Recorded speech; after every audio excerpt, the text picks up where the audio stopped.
বর্তমান জীববিদ্যা মানুষের উপরে পরীক্ষা করা হয়নি। শ্রী শ্রী বাবা বললেন, তোমাদের তর্কের বিষয়েও এই কথা প্রযোজ্য। বংশানুক্রম তত্ত্ব সম্পর্কে পাশ্চাত্য পণ্ডিতরা যে গবেষণা করেছেন তার উপাদান বা উপকরণ হচ্ছে গাছ, লতা এবং জীবজন্তু। মানুষের উপর এখন পর্যন্ত সেই সব পরীক্ষা করা হয়নি।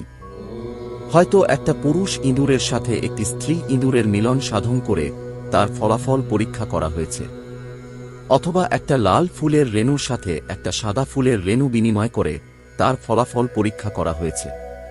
কিন্তু একটা নির্দিষ্ট গুণসম্পন্ন পুরুষ মানুষের শুক্র নিয়ে ইচ্ছাকৃতভাবে নির্দিষ্ট গুণসম্পন্ন মেয়ে মানুষের গর্ভে আহরণ করে পরবর্তীতে তার ফলাফল গবেষণার মাধ্যমে পরীক্ষা করা হয়নি।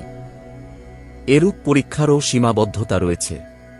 মানুষের ক্ষেত্রে যেসব পরীক্ষার অভাব রয়েছে সেসব পরীক্ষার ফলাফল যে মানুষের বেলায় প্রযোজ্য হবে তা ভাবা সম্ভব নয়।